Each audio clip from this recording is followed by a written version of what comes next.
a Dios por este nuevo día en que podemos adorarle, glorificar su nombre. Y vamos a continuar adorando a nuestro Dios mientras meditamos en su palabra. Vamos a hacer un interludio, un intermedio en lo que comenzamos una nueva serie. El pastor la va a comenzar la siguiente semana y ya les diremos en lo que va de esta semana, de qué va a tratar.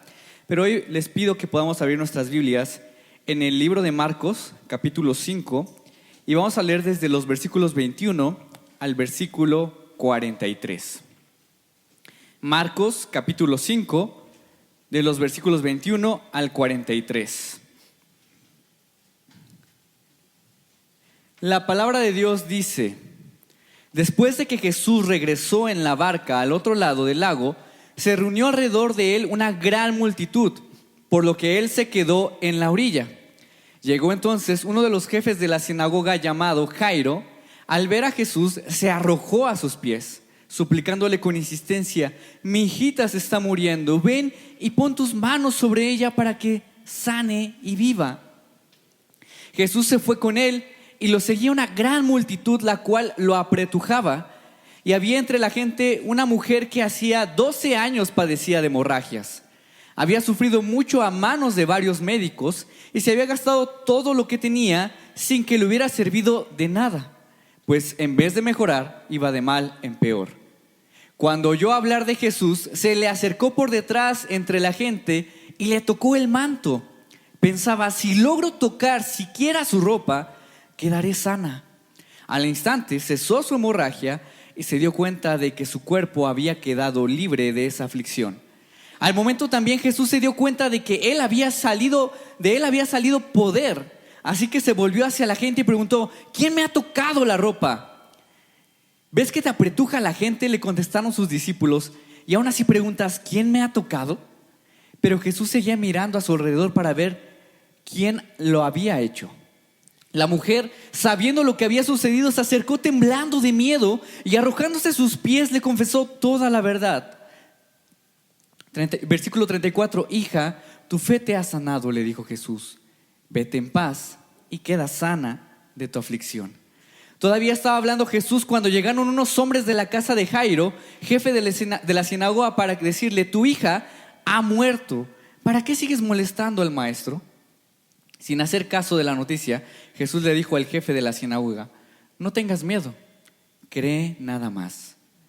No dejó que nadie lo acompañara excepto Pedro, Jacobo y Juan, el hermano de Jacobo. Cuando llegaron a la casa del jefe de la sinagoga, Jesús notó el alboroto y que la gente lloraba y daba grandes alaridos. Entró y les dijo: ¿por qué tanto alboroto y llanto? La niña no está muerta, sino dormida. Entonces empezaron a burlarse de él, pero él los sacó a todos, tomando consigo al padre y a la madre de la niña y a los discípulos que estaban con él, y entró a donde estaba la niña. La tomó de la mano y le dijo: Talita cum, que significa: niña, a ti te digo, levántate. La niña, que tenía 12 años, se levantó enseguida y comenzó a andar. Ante este hecho todos se llenaron de asombro.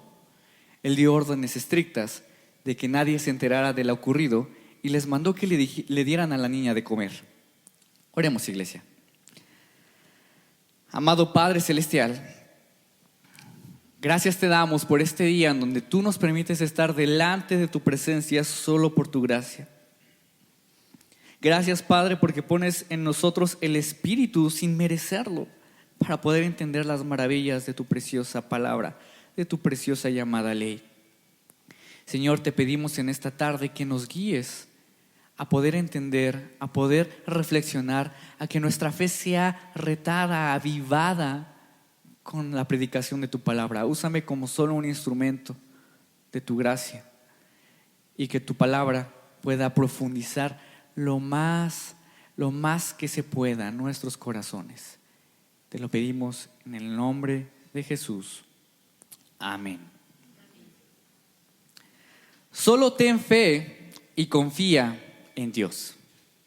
¿Alguna vez te han dicho esto? Solo ten fe. ¿Lo has escuchado? Ante la pérdida de un trabajo, que te digan: no te preocupes, ten fe.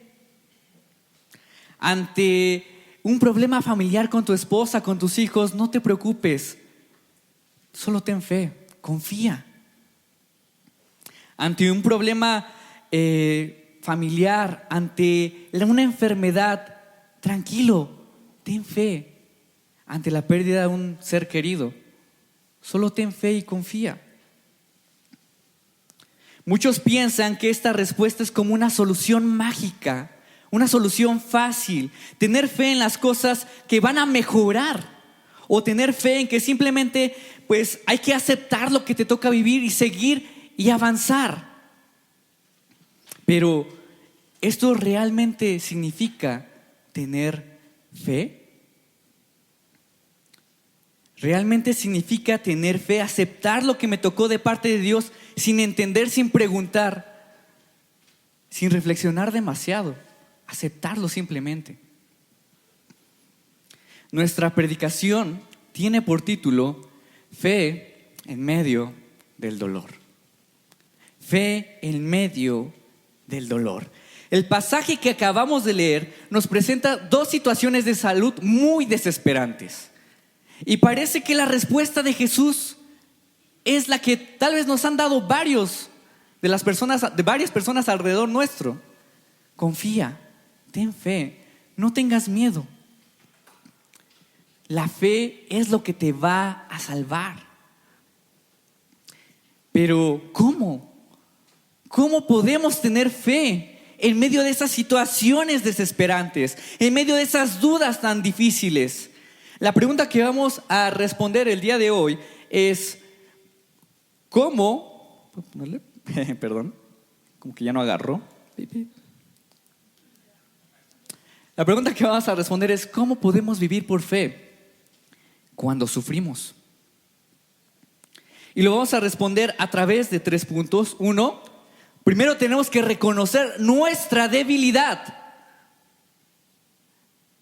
Renunciar a esa autoconfianza, quitar toda debilidad o todo tipo de autoesfuerzo.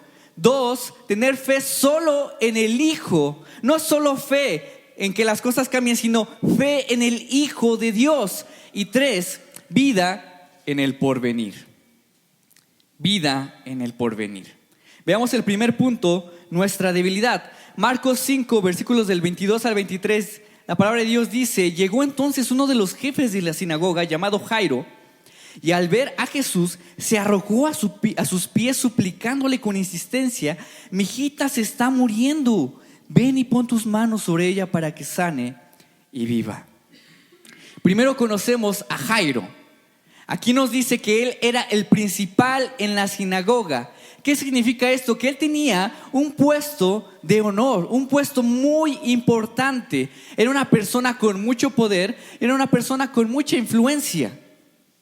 Pero cuando se enfrenta a la enfermedad de su hija, ¿qué? Se queda débil, frágil. No sabemos realmente qué enfermedad tenía esta niña, pero sí lo que nos dice el texto es que estaba a punto de morir. Y él dice: mi hijita se está muriendo. El texto nos dice que la niña tenía alrededor de 12 años. ¿Qué pasaría si un familiar tuyo de 12 años, tienes un hijo de 12 años, un adolescente de 12 años, qué pasaría si estuviera en peligro de muerte? Probablemente ya no lo verías crecer. Probablemente ya no lo verías graduarse. Probablemente las niñas no verían sus 15 años. No verías su boda. Todo eso no lo verías. Perder un hijo tan joven es una tragedia. Era una tragedia en esos tiempos, sigue siendo una tragedia en nuestros tiempos, perder un hijo tan joven. Y pensándolo así, puedes entender el dolor que tenía Jairo en ese momento, la desesperación que tenía Jairo, este hombre acostumbrado al poder, acostumbrado a la influencia, a que la gente probablemente se inclinara a él, y ahora él se encuentra débil, indefenso, arrodillado. Y es que así pasa. Muchas veces olvidamos lo frágiles que somos. Muchas veces no entendemos que no somos inmunes al dolor. Nos olvidamos nos olvidamos de lo frágiles que somos hasta que el dolor llega a nuestras vidas. Ahí es cuando vemos nuestra fragilidad humana.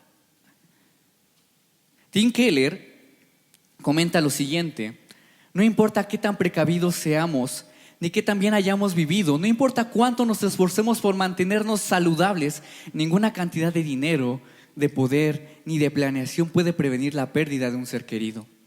Una terrible enfermedad. La vida humana es fatalmente frágil y está sujeta a fuerzas que van más allá de lo que podamos manejar.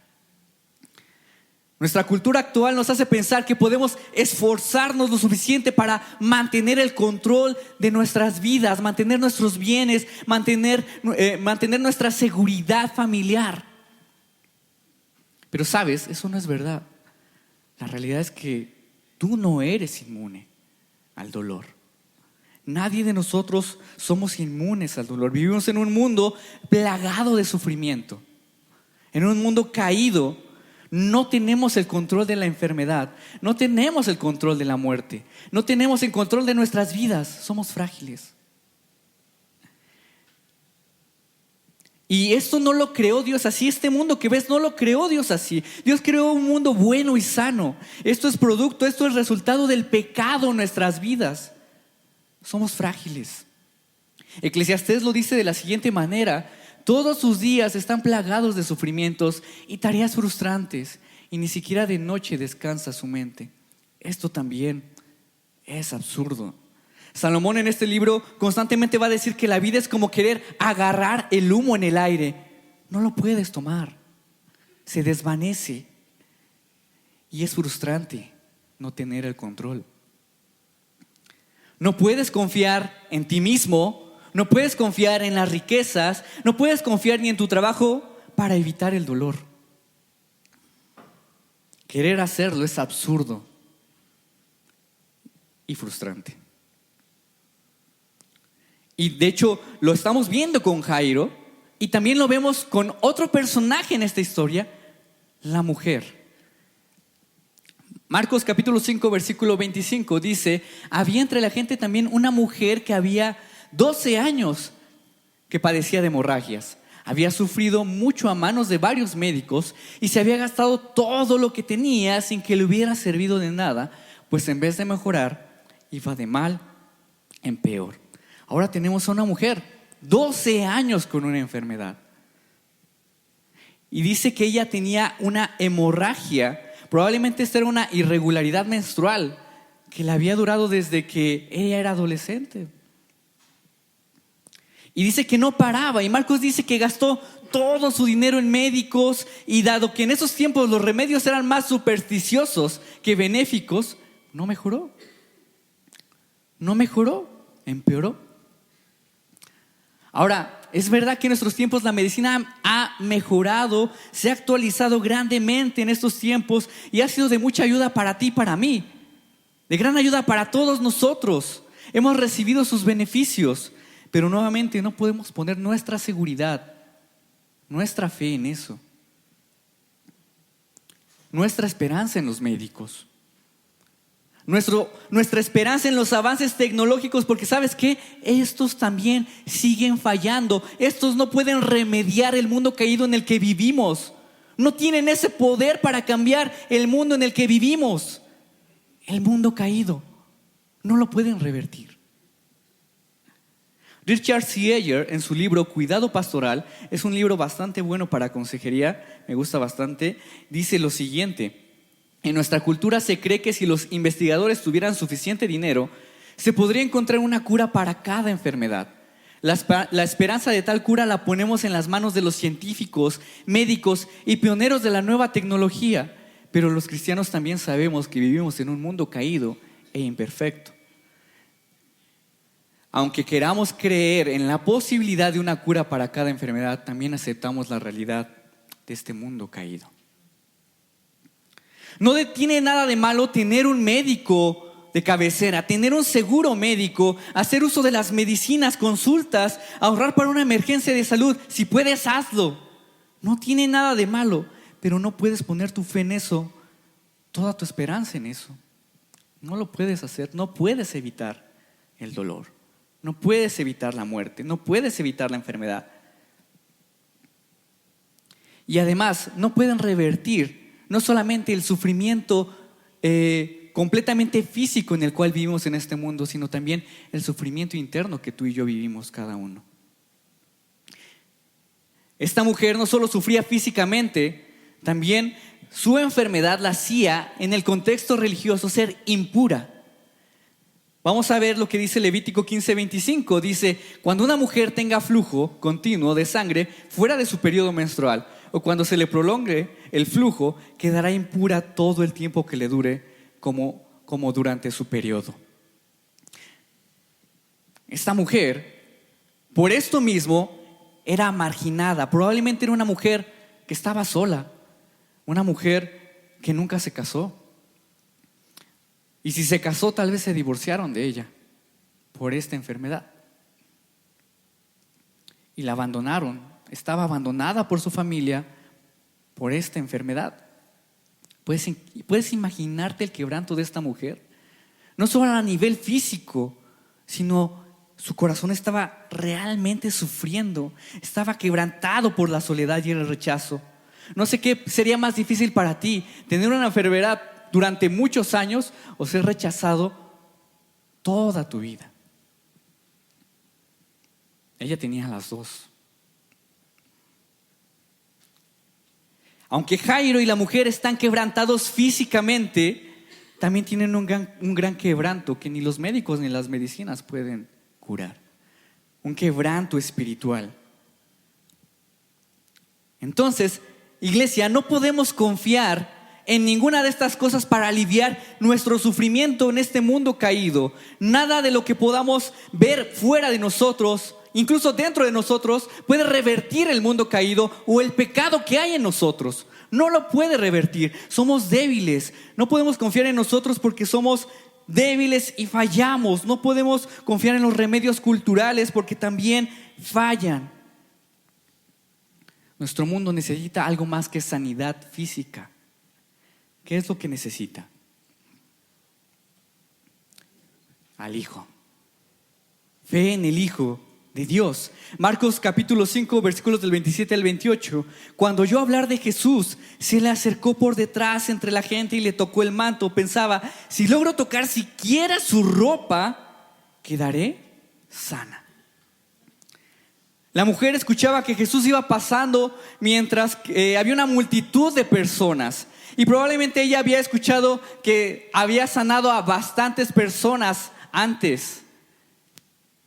Pero ¿cómo esta mujer podría ser sanada por Jesús en medio de tantas personas? ¿Cómo podría llegar a Jesús en medio de tantas personas? Probablemente por todos los protocolos de purificación no la dejarían acercarse a Jesús, no la dejarían llegar hasta Él. Las personas se alejarían de ella, no le permitirían estar cerca. Y además, las personas que están leyendo este pasaje están diciendo en ese momento, probablemente están pensando: ¿cómo se le ocurre a esta mujer tocar a Jesús siendo impura?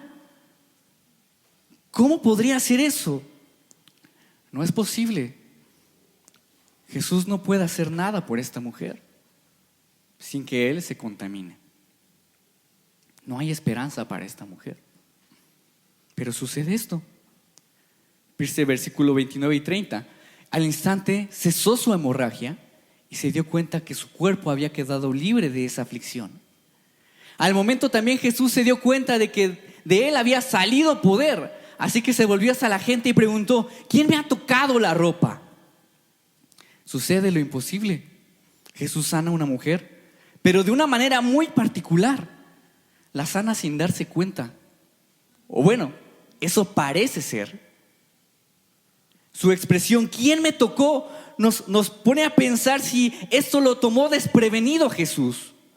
¿Quién me tocó? Incluso le pregunta a los discípulos: ¿quién me ha tocado? Le pregunta a la gente, ahí dice el texto, hacia la gente, y preguntó: ¿quién me ha tocado la ropa? Pero no, Jesús no le tomó desprevenido esta situación. Dice, Jesús no sanó a la mujer de manera involuntaria. que estuviera preguntando a la multitud quién me tocó, es porque estaba por anunciar algo muy especial.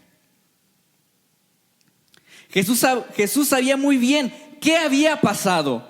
Él quería sanar a esta mujer, y aunque ella tenía miedo a que las personas supieran, que las personas se dieran cuenta que él tocó a Jesús, que él pudo haberlo contaminado o que pudo haber contaminado a las personas alrededor, se esconde, no quiere decir nada, tiene un miedo grande. Pero Jesús quería decir de manera pública lo que había pasado. Versículo 33 y 34. La mujer, sabiendo lo que le había sucedido, se acercó temblando de miedo y arrojándose a sus pies le confesó toda la verdad. Hija, tu fe te ha sanado. Le dijo Jesús, vete en paz y queda sana de tu aflicción. La mujer con miedo se arroja a los pies y dice, fui yo, Señor. Tal vez está esperando ser amonestada, ser avergonzada, pero lo que le dice Jesús es, hija. No le dice, hey, tú impura, o le dice, tú enferma.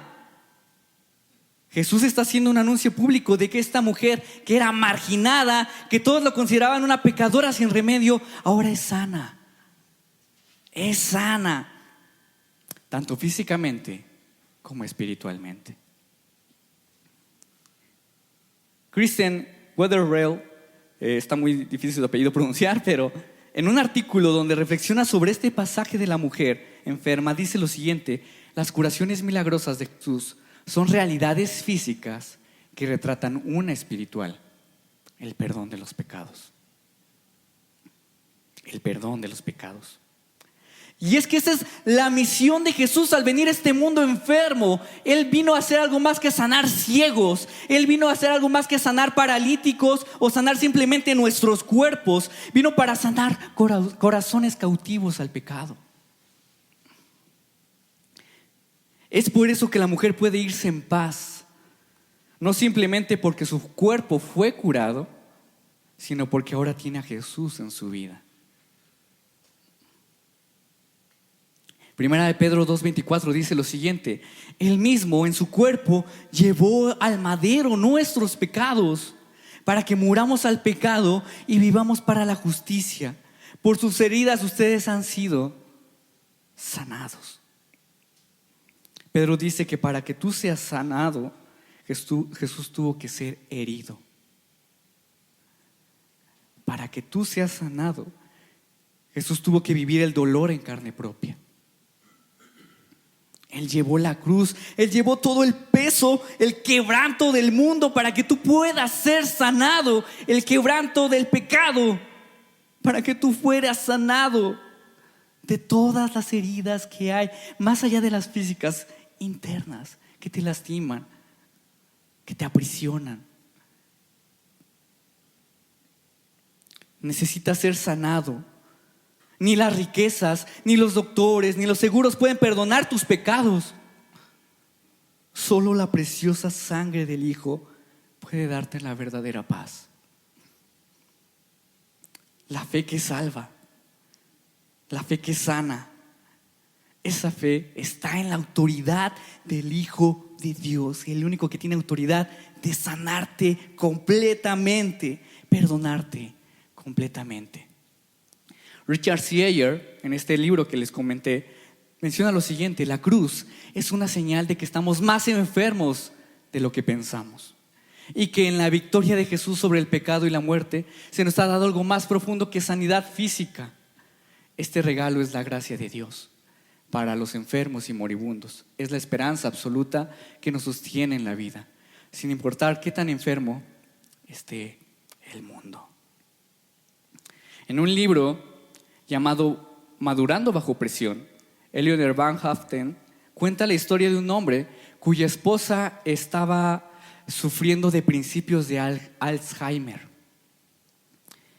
Y ella había tenido estos síntomas, pero su esposo simplemente no lo creía. Y en esa desesperación estuvo leyendo libros, yendo con doctores, buscando a personas, reflexionando, leyendo muchos artículos. No quería que su amada lo olvidara. No quería. E incluso en su desesperación buscaba corregirla completamente. Acuérdate de esto, acuérdate de esto. La corregía constantemente. No hagas esto, no hagas aquello. Señalando sus faltas, corrigiendo sus errores. Pero todo fue inútil. La enfermedad era un hecho. El Alzheimer era un hecho en su vida. Y para él fue muy triste y estresante pensar que estaba perdiendo a su compañera amada, con la cual era más difícil de comunicarse. Este hombre terminó al final por aislarse de las personas. Ya no quería convivir con la gente, e incluso las personas también terminaron alejándose de él porque, ¿sabes qué? Cuando voy con él a visitarlo, me grita, se enoja conmigo, me rechaza, está muy estresado. No puedo evitar tener un enfrentamiento con él. ¿Cómo este hombre podría tener paz en medio de esta enfermedad tan difícil? La autora dice que lo primero que hizo fue aceptar la realidad de la enfermedad. Yo no puedo salvar a mi esposa. Yo no la puedo salvar.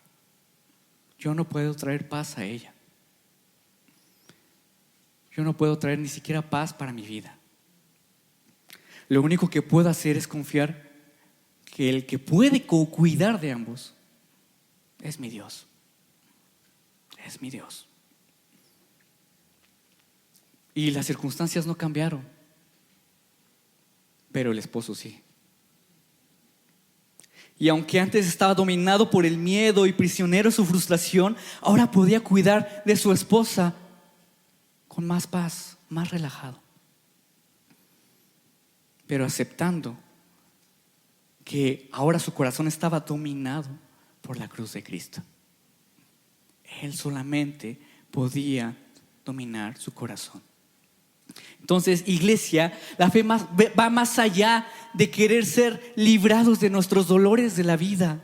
La fe va más allá de eso. Se trata de renunciar a nuestros débiles esfuerzos y confiar en el único que puede sanar completamente tanto la enfermedad de nuestro pecado. La enfermedad de nuestro pecado.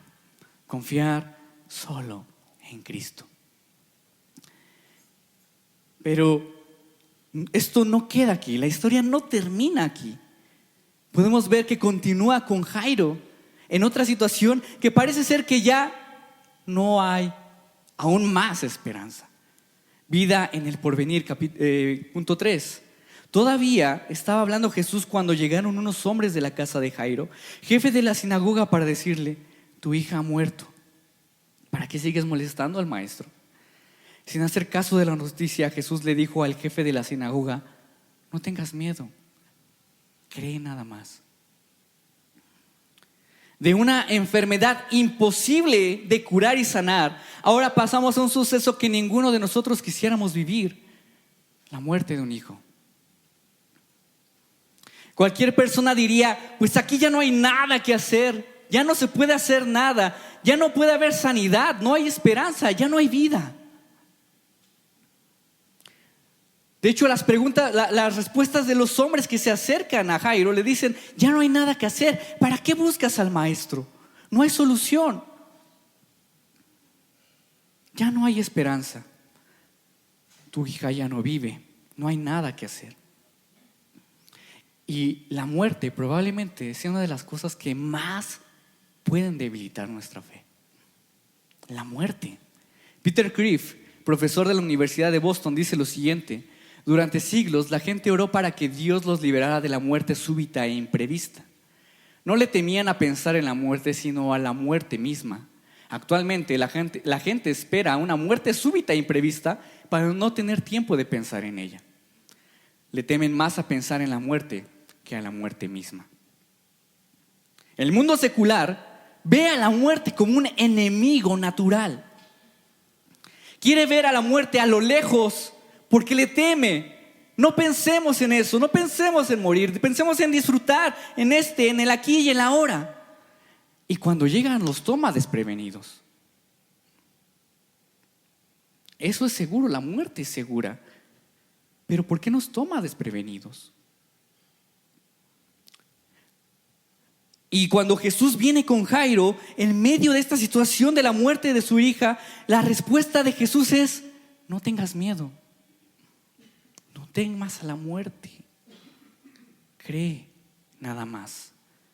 Marcos capítulo 5, versículo 36 dice, sin hacer caso de la noticia, Jesús le dijo al jefe de la sinagoga: no tengas miedo, cree nada más. ¿Qué significa esto? ¿Acaso a Jesús se quedó sin palabras y le dijo: ten fe, confía a este hombre que perdió a su hija?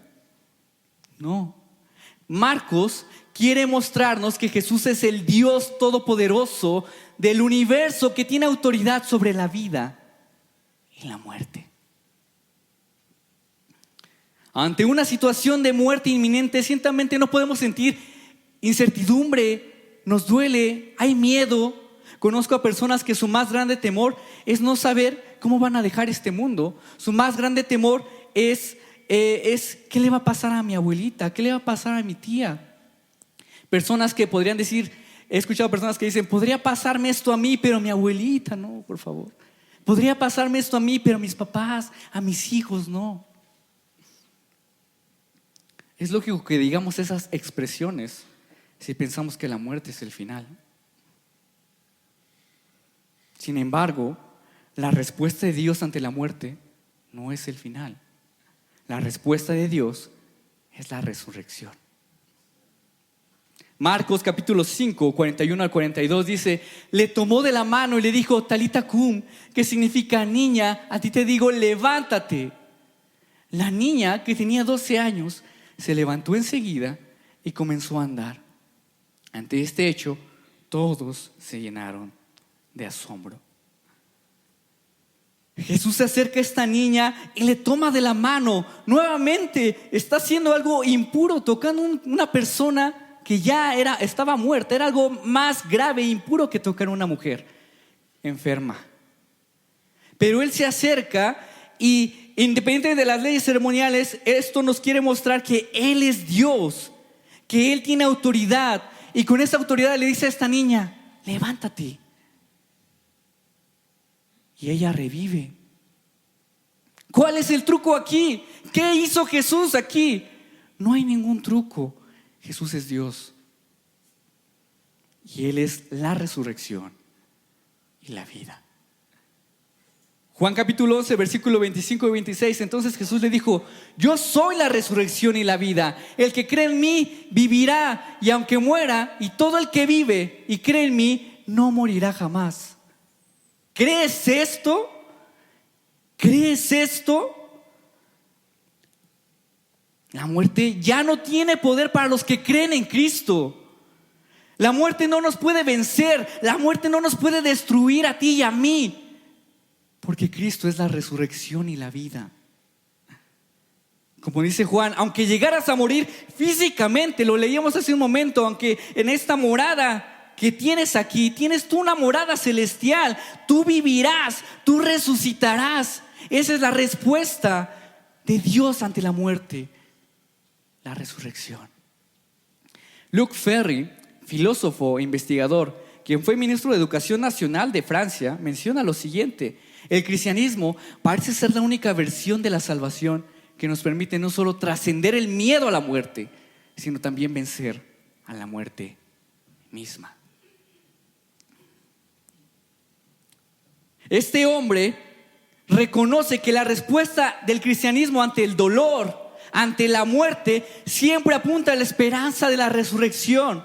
Y cuando nosotros nos apropiamos esto en medio de cualquier situación difícil, podemos decir y confiar: no es el final. No es el final. Richard Sieger menciona también lo siguiente. No lo tengo aquí, pero aquí lo tengo. Dice: en las sanidades que Jesús una vez realizó, como en su sufrimiento y muerte en la cruz, comenzó el cumplimiento de las últimas palabras de la vida. Ya no habrá muerte. Esas son las últimas palabras de la Biblia. Él les enjugará toda lágrima de los ojos. Ya no habrá muerte, ni llanto, ni lamento, ni dolor, porque las primeras cosas han dejado de existir. En este libro que les comentaba que se llama Cuidado Pastoral, Richard Sieger menciona la historia de Mildred. Mildred era una mujer de 70 años que estaba muriendo y se lamentaba en el hospital porque no se había podido acercar a Dios lo suficiente, no fue constante. Incluso su más grande anhelo de querer bautizarse en el Jordán no lo hizo, ¿no? Estaba así muy triste, muy deprimida, muy decaída, ¿no? Y el pastor Richard, cuando se acercó con ella, la empezó a guiar en su fe, le empezó a mostrar el evangelio de Cristo y la acompañó y la guió en ternura a Jesús y creyó verdaderamente. Y en ese momento, cuando ella creyó, el pastor le preguntó: Mildred, ¿quieres bautizarte? Y Mildred aceptó ansiosamente y prepararon una tina ahí en el hospital. Fue un momento muy conmovedor. Los médicos, las enfermeras, la familia, todos se juntaron, se acercaron y ese día Mildred fue bautizada. Fue muy conmovedor, pero después de esto también se recuperó. Su depresión desapareció, su condición física mejoró y la dieron de alta en el hospital. Pero después de un año, nuevamente ella regresó al hospital por su cáncer. Pero ya no era la misma Mildred. Ya no era la misma. Ya no era la misma persona cuando entró la primera vez. Estaba en paz, estaba confiada al entrar con cáncer al hospital. Estaba confiada y ella decía lo siguiente: desde el momento en que fui bautizada no me volví a sentir sola. Dios ha estado conmigo y yo soy parte del pueblo de Dios en la tierra y ahora en los cielos. Y Miller murió en paz. Murió en paz, pero con una fe que le hizo sentirse completa. Completa. Y esa es la fe que sana, iglesia. A los quebrantados, a los moribundos, cuando sus cuerpos puedan sentirse debilitados, esa es la fe que sana, salva, que nos levanta. Iglesia, probablemente estés pasando por una situación difícil de salud. Probablemente hay un familiar que esté pasando algo difícil, te da mucho temor, te da mucho miedo, alguna situación económica, algún dolor muy difícil en tu corazón. Jesús dice: confía, confía. No en que las cosas cambiarán o para que cambien, sino confía en que Él es el Hijo de Dios, con autoridad para sanar la aflicción de tu corazón. Deja de querer tener el control, deja de querer tener el control en medio de la enfermedad, en medio de la muerte. Él tiene el control. Él ya venció. Él ya venció en la cruz del Calvario. Él tiene el control. Él es la sanidad. Él es la vida. Él es la resurrección. Vamos a orar. Amado Padre Celestial, tú sabes los dolores más profundos de nuestro corazón. No hay nada que podamos esconderte. No hay nada que te pueda ya avergonzar de nosotros en Cristo, Señor.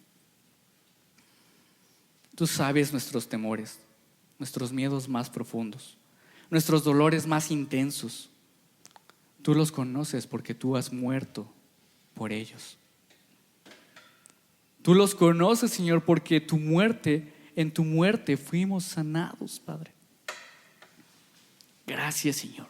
No lo merecemos. No lo merecemos porque constantemente queremos tener el control. Perdónanos.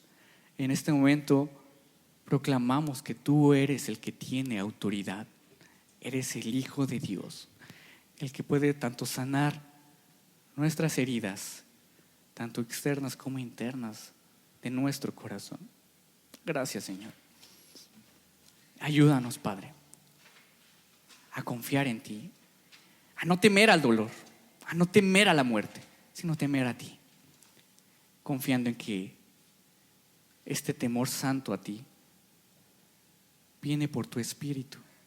Y ahora podemos decir: Abba, Padre, nos llamas hijos amados. Somos sanos, somos salvos eternamente. Gracias, Padre.